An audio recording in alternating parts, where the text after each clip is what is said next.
R D Sharma का ये question है 7.2 question number 8 for what value of see the linear equations 2x plus cy equal to 8 equation है 2x plus cy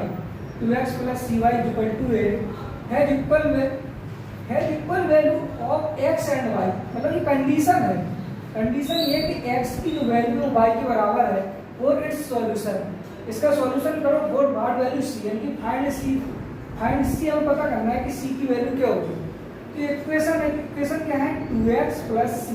equal to 8 तो हमें c की value find करनी है तो c इक्वल टू हो जाएगी 8 minus 2x upon y। अब यहाँ x और y की वैल्यू सेम है यानी x की जगह हम y की पुट कर सकते हैं क्योंकि x की वैल्यू y अगर हम यहाँ से फाइंड करके देखें तो 8 के जो फैक्टर है वो 1 और 2 और 4 है और स्वयं में 8 भी कह सकते हैं। तो हम 8 के फैक्टर करके देखें तो हमने यहाँ इस वैल्यू प्लस में 2 पुट अप तो हमने यहाँ करके देखा 2 into x plus c into x और y की दोनों सेम वैल्यू है 2 into x plus c into 2 equal to 8 तो c की वैल्यू जो हमें निकल के आएगी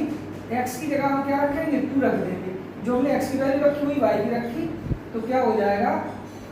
यानी कि मतलब यहाँ 4 वैल्यू हो जाएगी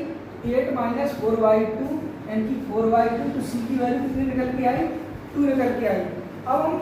पुटअप करके अभी हमने क्या पुटअप किया था y इक्वल टू 2 और x इक्वल टू 2। अब हम 1 भी पुटअप करके देखें क्या पुटअप करके देखें 1 कहने का मतलब ये अगर हमने यहाँ 2 रखे तो 2 दूनी 4 और यहाँ पे हमने क्या किया 2c हो जाएंगे इक्वल टू 8 तो कहने का मतलब c की वैल्यू हमें कितनी मिली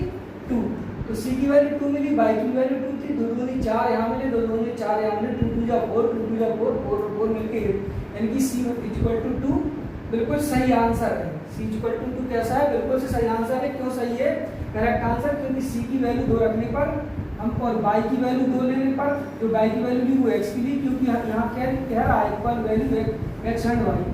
तो इस तरीके से और अगर देखा जाए तो ये कंपटीशन के लेवल पे 9th में सिर्फ तुम्हें इतना लिखना है कि c equal to 8 minus 2x upon y इसका जो आंसर है c की वैल्यू कितनी होगी 8 minus 2x upon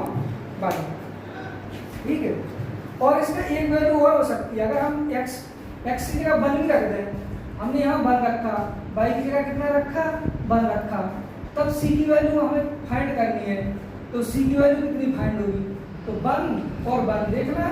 1 से कितना हो जाएगा 2 हो जाएगा यहाँ 1 से कितना हो जाएगा सेकंड हो जाएगा तो 2x इक्वल टू कितना निकल के आएगा इधर 2x जो हो जाएगा 4 हो जाएगा यानी कि हमें c की वैल्यू कितनी पुट अप हो जाएगी 4 हो जाएगी यानी कि 2 x की वैल्यू 2 x की वैल्यू 1 रखें